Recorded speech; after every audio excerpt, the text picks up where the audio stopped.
Hey guys, welcome back to the Woman's Hustle, Thrills and Spills of Entrepreneurship. It is your girl, Coach K, and thank you so much for tuning in. Before we get started, you know what I'm going to ask, right? If you have not already, please make sure you subscribe to the Upgraded Mindsets Media channel so you are getting the best of both podcasts, which is the Woman's Hustle, Thrills and Spills of Entrepreneurship, as well as Empowering Real Talk and all the other amazing content coming off the media channel. If you're listening audio wise, then make sure you favorite the podcast on your favorite streaming platform. And I appreciate the support. Your feedback has been amazing, guys. Keep it coming. I definitely love it. Honored, but I have the honor of having Miss Mary Beth O'Connor here with me. How are you doing, Mary Beth? Doing great. Happy to be here. I'm so glad to have you. I am glad to have you. So please share with my listeners a little bit about your backstory and what got you here today. Yeah, so I have a memoir which sort of gives you the arc of it, and it's called From Junkie to Judge, One Woman's Triumph Over Trauma and Addiction. And all of those words, of course, were chosen carefully. But basically, the arc is that, I grew up in a really abusive household, physically abusive, sexually abusive, but also just not a parent who was, bonded to me or paying attention. And so for me, as many others, that led to early drug use. And I was shooting meth by 17. I was in full bore addiction until 32 when I finally got sober. At which point, I had to rebuild my life, right? It's like, well, I had a Berkeley degree and good grades, but I had what I say, instead of working my way up the corporate ladder, I had worked my way down the corporate ladder Right, because right. of my addiction, right? And so I had to sort of be realistic. For example, no one was hiring me for a career job. Like that wasn't going to happen. But also I wasn't ready for it.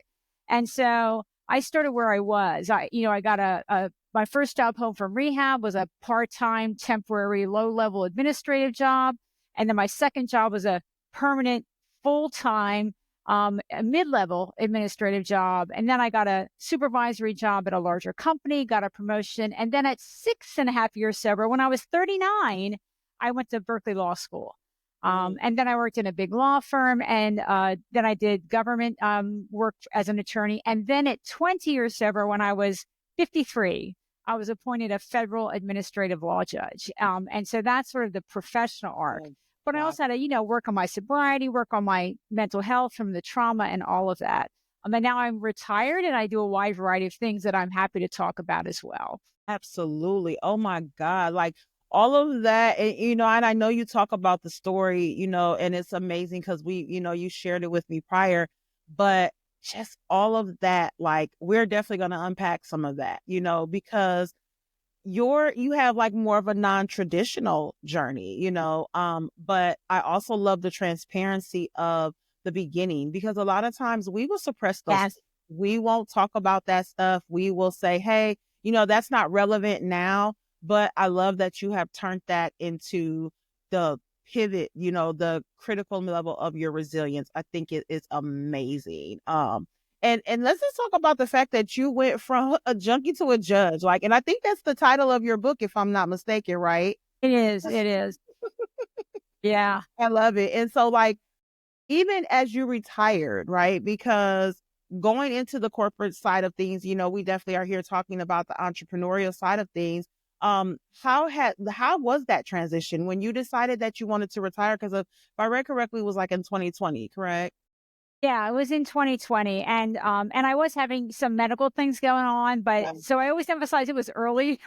But I mean, I was only 59. It's not Right. like, and I was certainly, my health is certainly well enough that I can be active. I just can't do what I was doing at that level. And so it was a time of reevaluation. I don't want to sit at home and watch TV. Like that's not Right. useful. But also because I was retired, I could talk about my drug use and my trauma history and my recovery in a new, more open way because Right. I didn't have to worry about the professional ramifications. And so it gave me an opportunity to think about what are the things I like doing? Like, for example, I'm a good writer. I enjoy writing. I was already working on my book, but I started doing opinion pieces. Like I had pieces in the Wall Street Journal and the Los Angeles Times and Recovery Today and others. I'm used to speaking. I mean, I was a lawyer and a judge. And so I do a lot of different types of speaking. podcasts, some TV, radio, but also I created a bunch of different workshops for different audiences. So I do workshops at conferences and I train lawyers and judges, but also I like that interaction. And so I really enjoy engaging with people, talking about their concerns or offering guidance, like to friends and family of people struggling. So it was really an evaluation of sort of what do I like doing and That how part. can I focus on what I like doing and turn it into a way of being service to my community, of being part of the education process and of trying to help reduce stigma. Oh my goodness. That is right there because you just described your purpose, Mary Beth, and I love it.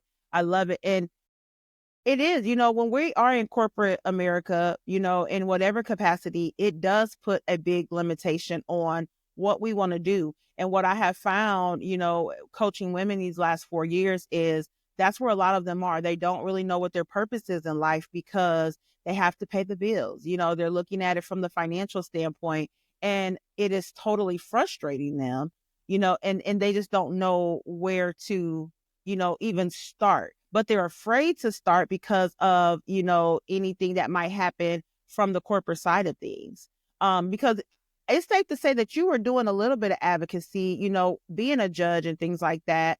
But I know it didn't, bias your opinion on in cases or whatnot, but were you doing any type of advocacy, during your tenure as a judge? Yeah, so I was already on the board for Life Rank Secular Recovery, and I was already on the board for She Recovers Foundation. And I think that you're right. It's important. Look, there are different phases of life, and at different phases of life, we have this sort of the bandwidth and the ability to do different things. Like, for example, a woman who is also a mother, her ability to give back or be of service may be very limited because of the other demands, but 5 years later she may be able to do more, and in retirement you have another new opportunity. So I hope your viewers know be don't feel guilty or that you should be doing more than you're actually capable of doing. There will be other times in your life cycle that you will have other opportunities, and that's how I viewed it. So as a judge, I was on the boards, and I did that work.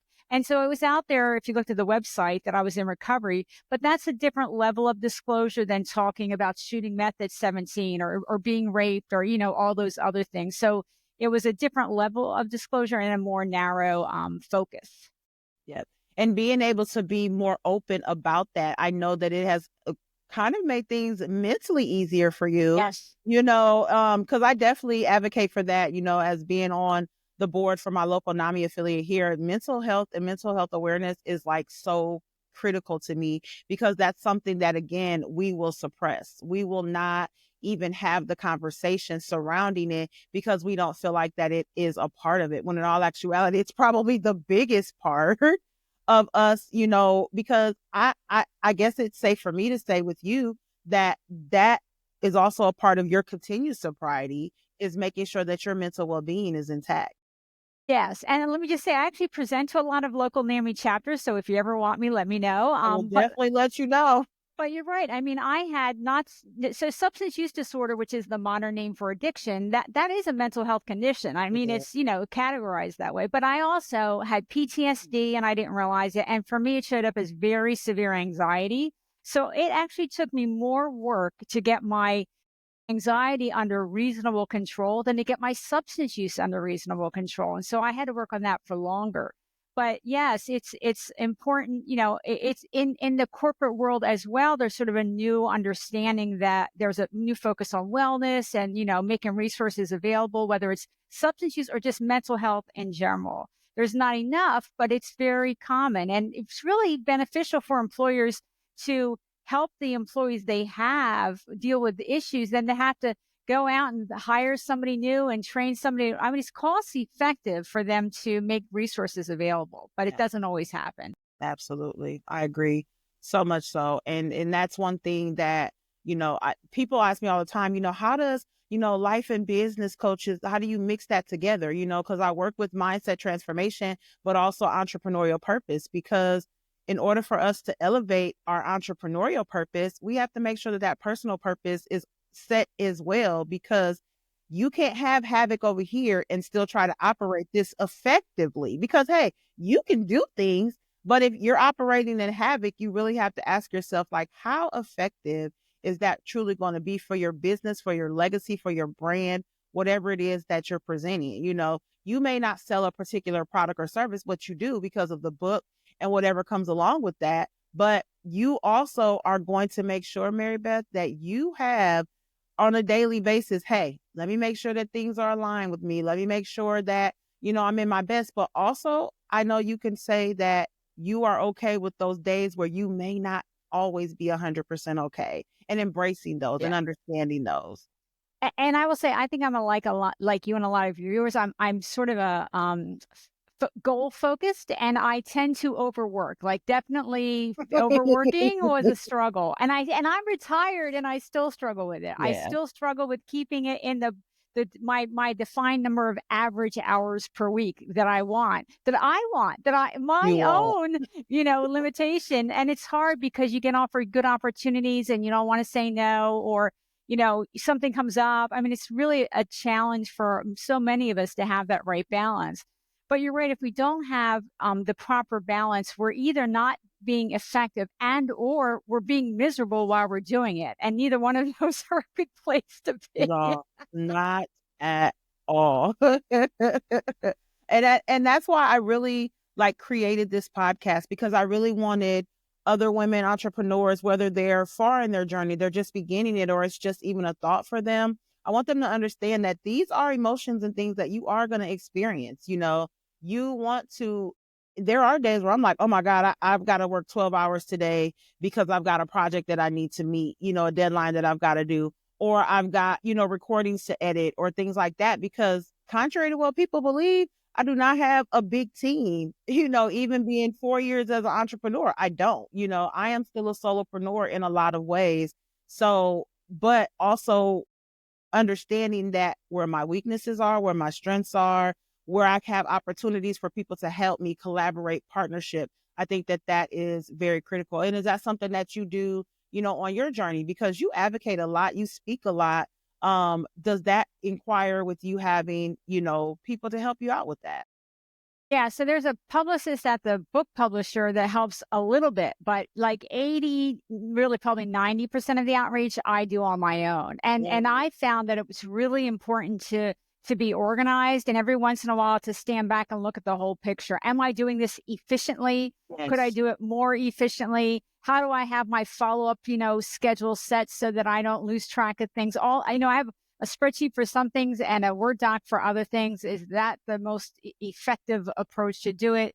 But also it's about setting reasonable goals for the day and not feeling like there's always more, right? That you could be doing. Yeah. There's Yeah. always Always. more. Yeah. Yes. And so I've now tried to say, on Mondays, here's what I do. On Tuesdays, here's what I do. This is what's working for me now, to try to set sort of like an area of outreach or marketing or follow up on different days of the week. That's helped. But for Yeah. all of us, it's trying to figure out how to balance it right in the rest of your life and try to be as efficient as you can so that you're getting the most done in the least amount of time. Goodness, you got to say it again, Mary Beth. So let me ask you, what impact are you continuous? Because I know you've already made an impact, but what impact do you want to have like 50 years from now? What impact, what legacy are you trying to build within your organization or for your organization from it, right? My goals are a couple. One is that I wanted to present, an example of successful recovery, and I use that junkie to judge. I mean, junkie is not a word I would use in general, but I use it as a showing the whole arc to sort of say, no matter how horrible of a place you're in, there's still a path forward, and this is what recovery can look like, right? That I mean, it's not even as if judge is the most important part of my recovery, because it isn't. It was my job, but it's an arc that is visible in just a few words.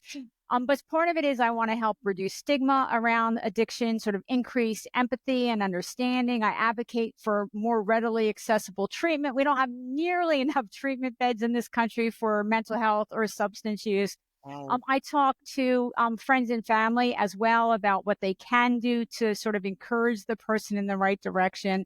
I talk to a lot of people who are struggling, but also I really educate. I mean, when I do trainings, I start like with the basics, like what is substance use disorder? Like what's the definition? What are the treatment options, and what are the, why would you do one over the other? And what are some sort of guidelines and tips? So it's trying to be part of the conversation, and multiple pathways. Like there's more than one way to recover. I did it by building sort of an individual plan tailored to me. When I got sober 30 years ago, that was uncommon, but today it's much more understood that we need to have mental health plans that are targeted to the individual's mental health conditions, their addiction severity, but also their life circumstances. Are they housed? Do they have childcare? What's their employment status? What's their relationship status? All of those things together. So it's just to try to be part of the education process, and to try to be a resource and sort of a reassurance that there's a path out. I love it. I love it. I love it. There are a few women that I have actually worked with on the journey who, are also in recovery. And a lot of them, do have nonprofit organizations that they are trying to advocate and, make those differences as well. So I'm definitely going to make sure that I share your information with them, as well as your book. And because again, I am all about collaborations, partnerships. We don't have to be in the same city for us to advocate and make changes together. We don't have to be that, and I love your passion. It just comes through so much, and I love it. I absolutely do. So continue to do what it is that you're doing. But I want to jump into the title of the podcast, because I ask all my guests this, which is the thrills and the spills. So since you have, been on your advocacy journey full time, and doing what you do, can you share with us one of your like biggest thrills along the way? Well, I will say when I had my first big major publication, I had an opinion piece in the Wall Street Journal. And so that was a really exciting day. It was the, by far, it was the first really major land on something that I had written. And so Yes. that was a very exciting day. Yeah. I love it. I love it. And then that is huge, because that's going to carry you for years on out. Again, a part of the legacy. I love it. Building that legacy. I love it. So with the thrills, absolutely has to come the spill. So please share with us, a vulnerable moment, a moment that, made you kind of question some things. Well, I will say that, as people may know from reading these things, when you publish something like an opinion in the Wall Street Journal or elsewhere, there's a lot of trolls that like to respond to what you have to say, and they're not all very nice. Okay, my friends had warned me, don't engage with the trolls. Like, don't engage. But even reading them was a little bit challenging, and I really had to sort of figure out how to emotionally distance from, like, if they would have been like having an honest debate about the issue, I would have been fine. But a lot of it wasn't that. It was just like this, nastiness, right? And so learning how to handle that, and trying to look for what are the sort of actually the valid points that I should be considering from just people that are venting. Ooh, oh my goodness. Yeah, because we can definitely operate in emotion very fast. And next thing you know, we got the Twitter fingers. We are going back and That's forth and right. going back and forth. And I tell my clients that too. You have to sit back and you have to think about it for a second.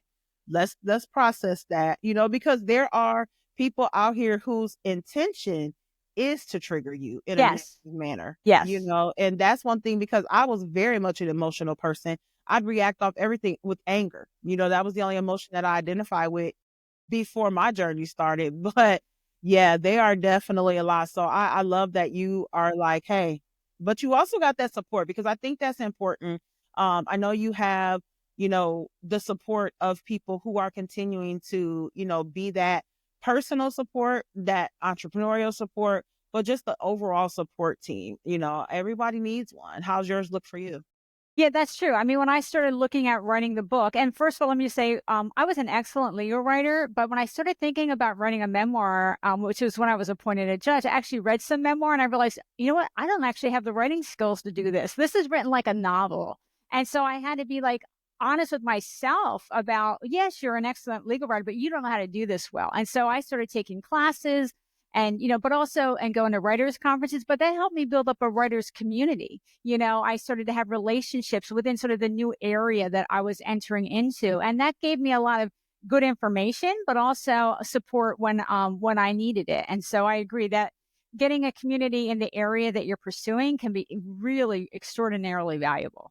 Absolutely. Absolutely. Ooh, come on, Mary Beth. You dropped it. You dropping it. I love it. I love it. So before we get ready to close out of here, I would love for you to share just some inspirational words.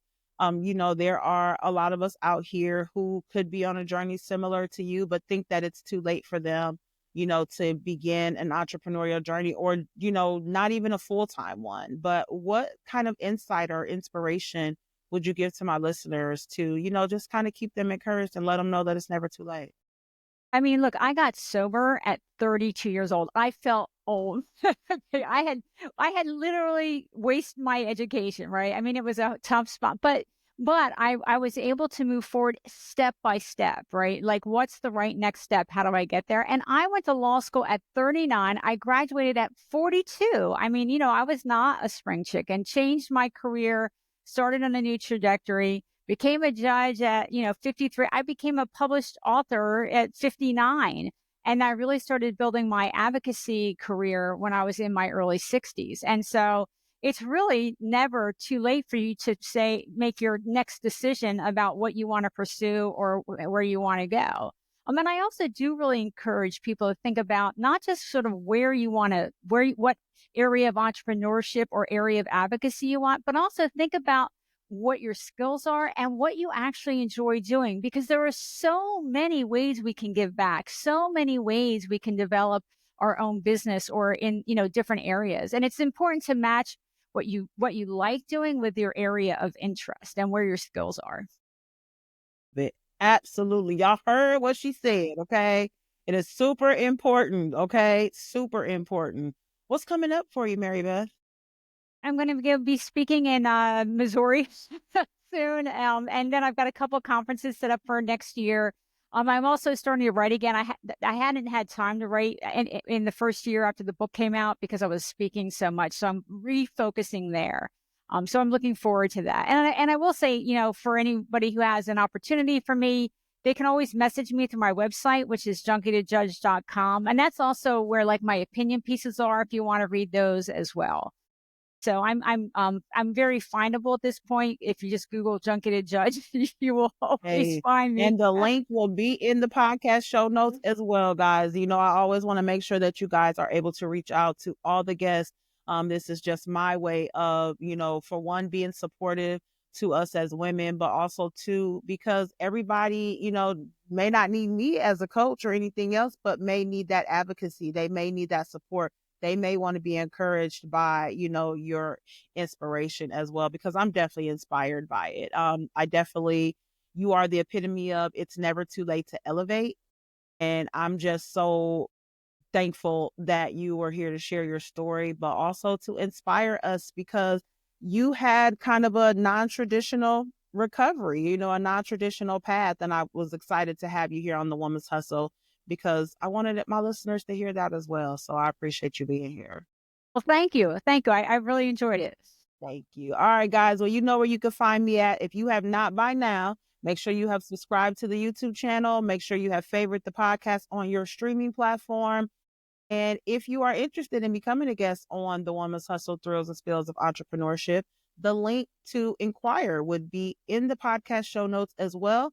Let's have a quick chat, see if you are a good fit or if I'm a good fit for you, and let's make some things happen, all right? I appreciate you so much for tuning in. Share this with your people, folks. Keep the feedback coming. I appreciate y'all. Till next time.